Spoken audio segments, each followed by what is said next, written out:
అమెరికాలో నవంబర్ నెలలో జరగబోయే ప్రెసిడెంట్ ఎన్నిక కోసం ప్రచారం హోరాహోరీగా జరుగుతుంది. నువ్వా నేనా అన్నట్టుగా ఉంది. కమలా హ్యారిస్ డొనాల్డ్ ట్రంప్ మధ్య డిబేట్ చాలా ఉత్కంఠభరితంగా సాగింది నిన్న. అసలు ఆ డిబేట్ చూస్తుంటేనే ఎంతటి పోరు ఇప్పుడే మొదలైందా వీళ్ళిద్దరి మధ్య అనిపిస్తోంది. ఇన్ఫ్యాక్ట్ ఈ డిబేట్లో కమలా హ్యారిస్దే పై చేయిగా కనిపించింది. CNN వాళ్ళు ఒక పోల్ పెట్టారు డిబేట్ అయిపోయిన తర్వాత, కమలా హ్యారిస్ పక్కన ఎవరున్నారు, ట్రంప్ పక్కన ఎవరున్నారని. 63% కమలా హ్యారిస్ పక్కన, మిగతా 37% డొనాల్డ్ ట్రంప్ పక్కన ఉన్నారు. Fox News, New York times, wall street journal, ఇలా ABC న్యూస్, ఇలా రకరకాల మీడియా ప్లాట్ఫామ్స్ అన్నీ కూడా కమలా హ్యారిస్ పక్కనే ఉన్నాయి. కమలా హ్యారిస్దే పై చేయని చూపిస్తున్నాయి. అసలు ఏం డిస్కస్ చేశారు ఈ డిబేట్లో, అంత ఉత్కంఠంగా ఏం జరిగింది? ఇక్కడ మొన్నటి వరకు జో బిడెన్ కంటెస్ట్లో ఉన్నంత వరకు, జో బిడెన్ మధ్య ట్రంప్ మధ్య జరిగిన డిబేట్లో ట్రంప్ జో బిడెన్ని చిత్తుగా క్వశ్చన్లు అడిగేశారు. అంతేకాదు జో బిడెన్ని అనేక సార్లు కార్నర్ చేశారు. వృద్ధాప్యం వల్ల జో బిడెన్ చాలాసార్లు స్లో అయిపోయారు, నీళ్లు నమ్మలేరు, సరిగ్గా సమాధానాలు చెప్పలేకపోయారు. ట్రంప్ ఆయన్ని ఎద్దేవా చేశారు. Weak president, you are disgrace to America, ఇలాంటి రకరకాల పదాలు వాడారు ట్రంప్ జో బిడెన్ వైపు. అయితే జో బిడెన్ తప్పుకుని ఇప్పుడు కమలా హ్యారిస్ వచ్చారు. కమలా హ్యారిస్ ఇప్పుడు ట్రంప్ అనేక అంశాల్లో ట్రంప్ని కార్నర్ చేశారు. డెమోక్రాట్ అభ్యర్థి కమలా హ్యారిస్ ట్రంప్ని చాలా అంశాల మీద గట్టిగానే కార్నర్ చేశారు. కమలా హ్యారిస్ బేసికల్గా ఒక లాయర్. ఆ వాక్పటిమ, వాగ్ధాటి, ఆ పోరాట తత్వం ఆవిడ మాటల్లో కనిపించింది. చాలాసార్లు సింగిల్ లైనర్సు, పంచులు ఈ స్పీచ్లో, ఈ డిబేట్లో ఆవిడ వాడారు. అనేక అంశాల మీద చర్చ జరిగిందనమాట. ముఖ్యంగా అబార్షన్స్ విషయంలో జనరల్గా రిపబ్లిక్ పార్టీ, అమెరికాలో రిపబ్లికన్ పార్టీ వాళ్ళు చాలా కన్జర్వేటివ్గా ఆలోచిస్తారు. అబార్షన్స్కి వాటికి పర్మిషన్ ఇవ్వరు అనమాట. ఆ విషయంలో కార్నర్ చేశారు హ్యారిస్ ట్రంప్ని. అంతేకాదు కమలా హ్యారిస్ ఒక మాట అంటారు, మన బాడీలో ఇంటిగ్రిటీ మనకుంటుంది, మహిళలు తమ శరీరాలకు సంబంధించిన అంశాలు వాళ్ళకే హక్కు ఉంటుంది. దానిలో కూడా ఈయన అబార్షన్ నిషేధానికి సపోర్ట్ చేస్తారు. ఈయన వస్తే కనుక అబార్షన్స్ని నిషేధిస్తారు.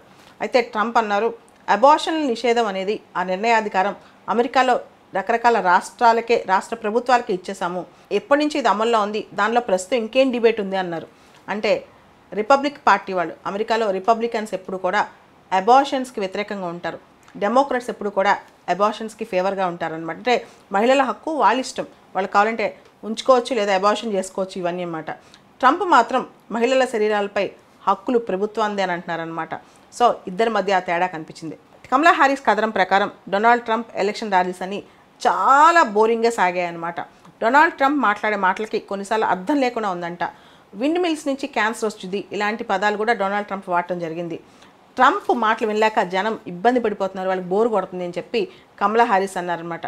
కానీ డొనాల్డ్ ట్రంప్ మాత్రం కమలా హ్యారిస్ డబ్బులు ఇచ్చి జనాలు తెచ్చుకున్నారు ర్యాలీస్కి, కమలా హ్యారిస్ చెప్పేవన్నీ అబద్ధాలు, ఆవిడ ఎలక్షన్ ర్యాలీస్లో ఆవిడ ఫెయిల్ అవుతున్నారని చెప్పి ట్రంప్ వాదించారనమాట. దాంతోపాటు నా ఎలక్షన్ ర్యాలీస్కి చాలామంది జనం వస్తున్నారు, జనం పోటెత్తుతున్నారు నా మాటలు వినటానికి అని చెప్పి. తర్వాత ఆర్థిక వ్యవస్థ, అమెరికన్ ఎకానమీకి సంబంధించి, అమెరికన్ ట్యాక్స్ స్ట్రక్చర్ గురించి కమలా హ్యారిస్ ప్రకారం ట్రంప్ అధికారంలోకి వస్తే అమెరికా ఓన్లీ రిచ్ పీపుల్ కోసమే ఉంటుంది, కామన్ మ్యాన్ కోసం ఉండదు. అదే డెమోక్రాట్స్ అంటే కమలా హ్యారిస్, నేను అధికారంలోకి వస్తే అమెరికాలో ఆపర్చునిటీ ఎకానమీ అంటే అందరికీ, స్మాల్ బిజినెసెస్, రూరల్ బ్యాక్గ్రౌండ్ ఉన్న వాళ్ళకి, అమెరికా అన్ని రకాల జనాలకి, వాళ్ళు ఎలాంటి పరిస్థితుల్లో ఉన్నా అందరికీ అవకాశాలు సృష్టిస్తాను నేను. నువ్వు గనక అంటే డొనాల్డ్ ట్రంప్ కనుక రాష్ట్రపతి అయితే, ప్రెసిడెంట్ అయితే ఓన్లీ రిచ్ పీపుల్ కోసం నుంచి ఉంటారని చెప్పి ఈవిడ ఎద్దేవా చేశారు.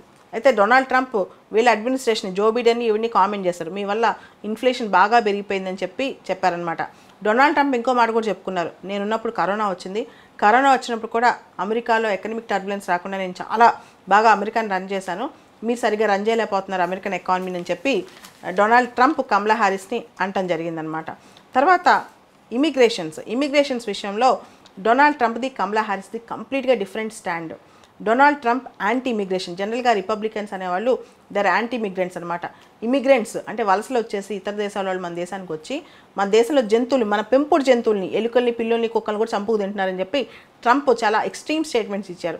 కమలా హ్యారిస్ మాత్రం చాలామంది ఇమిగ్రెంట్స్ వలసలు వచ్చే వాళ్ళందరూ ఇల్లీగల్ కాదు, చాలామంది లీగల్ సిస్టమ్ ద్వారానే వస్తున్నారు, అంత వాళ్ళ మీద పడే ఆడవకు అని చెప్పి కమలా హ్యారిస్ చెప్పడం జరిగింది.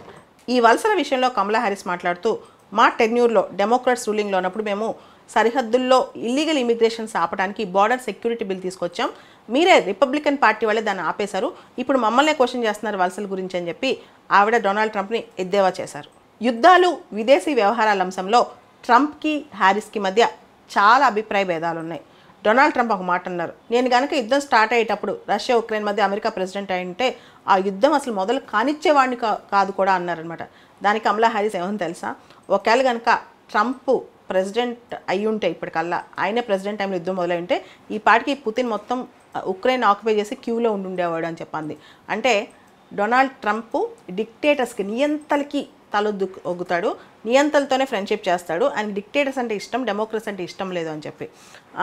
కిమ్తో ఆయన చేసిన ఫ్రెండ్షిప్ కానీ, పుతిన్తో ఆయనతో ఉన్న క్లోజ్నెస్ కానీ, ఇవన్నీ కమలా హ్యారిస్ అడిగిందనమాట, నీకు డిక్టేటర్లే కావాలా, మనుషులు అవసరం లేదా అని చెప్పి. అంతేకాదు డొనాల్డ్ ట్రంప్ కమలా హ్యారిస్ని ఇంకొక మాట అన్నాడు, నువ్వు ఇజ్రాయెల్కి వ్యతిరేకం, జూయిష్ పీపుల్కి వ్యతిరేకం అని చెప్పి.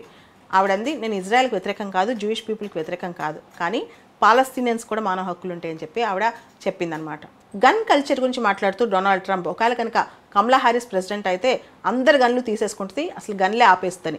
జనరల్గా అమెరికాలో రిపబ్లిక్ పార్టీ వాళ్ళు గన్స్ సంబంధించి గన్ హక్కుల గురించి చాలా సపోర్ట్ చేస్తారనమాట. డొనాల్డ్ ట్రంప్కి ప్రతి ఒక్కళ్ళు గన్ కలిగి ఉండాలి హక్కు అని చెప్పి ఆయన వాదిస్తూ ఉంటారు. అమెరికాలో గన్ కల్చర్ చాలా ఎక్కువ, అదొక హక్కు అనమాట అక్కడ. దానికి కమలా హ్యారిస్, మేమేమి గన్నులు లాక్కోము, ఇన్ఫ్యాక్ట్ నా దగ్గర గన్ ఉంది, నా vice president candidate Tim Walz దగ్గర కూడా గన్ ఉంది, కాబట్టి అలాంటి భయాలేం పెట్టుకోక్కర్లేదని చెప్పింది. ఇవే కాకుండా కమలా హ్యారిస్ డొనాల్డ్ ట్రంప్ మీద అనేక అభియోగాలు చేసింది. డొనాల్డ్ ట్రంప్కి అసలు సరైన వ్యక్తిత్వం లేదని చెప్పి ఆయన ప్రెసిడెంట్గా ఉండగానే క్యాపిటల్ హిల్ అటాక్, చరిత్రలో అమెరికన్ చరిత్రలో జరిగినంత అటాక్ చేయించారని, క్యాపిటల్ హిల్ అటాక్. తర్వాత స్టామీ డానియల్స్ అనే ఒక పోర్న్ స్టార్తో సంబంధాలు కలిగి ఉండి దాన్ని కప్పిపుచ్చుకోవడానికి ట్రై చేశారని, ఇవన్నీ కూడా ఆయన క్యారెక్టరే తప్పని, ఆయన అసలు అమెరికన్ ప్రెసిడెంట్గా పనికిరాడని, ఆయన కనుక అమెరికా ప్రెసిడెంట్ అయితే మొత్తం అమెరికాని కుప్పగూలిపోద్దని చెప్పి కమలా హ్యారిస్ వ్యాఖ్యానించడం జరిగింది. తర్వాత డొనాల్డ్ ట్రంప్ చేసిన కొన్ని కామెంట్స్, కాన్స్టిట్యూషన్ ఆఫ్ అమెరికానే టర్మినేట్ చేస్తానని, ఒకవేళ నేను రాష్ట్రపతి అయితే, నేను వచ్చిన తర్వాత, నేను ప్రెసిడెంట్ అయిన తర్వాత నన్ను ఎవరైతే ఇప్పుడు ఇబ్బంది పెట్టారో వాళ్ళందరినీ జస్టిస్ డిపార్ట్మెంట్ని వాడుకుని వాళ్ళందరినీ కోర్టుకు లాగుతాను, సూ చేస్తానని చెప్పడం, ఇవన్నీ కూడా చర్చలోకి వచ్చేసాయన్నమాట. మొత్తం డిబేట్ చివరిలో కమలా హ్యారిస్ ఒక మాటతో ముగించారు, ఈ రాత్రిపూట 2 భిన్నాభిప్రాయాలు మీరు విన్నారు. ఒకటి నా డిబేట్, అమెరికా భవిష్యత్తు ఎలా ఉండాలని నేను చెప్పిన వాదన మొత్తం. రెండోది గతంలో గడిచిపోయిన అంశాలు తీసుకున్న వాదన. ఈ 2 వాదనలో మీకు ఏ వాదన నచ్చిందో మీరే డిసైడ్ అవ్వండి అని చెప్పి ఆవిడ వదిలేసింది అక్కడ.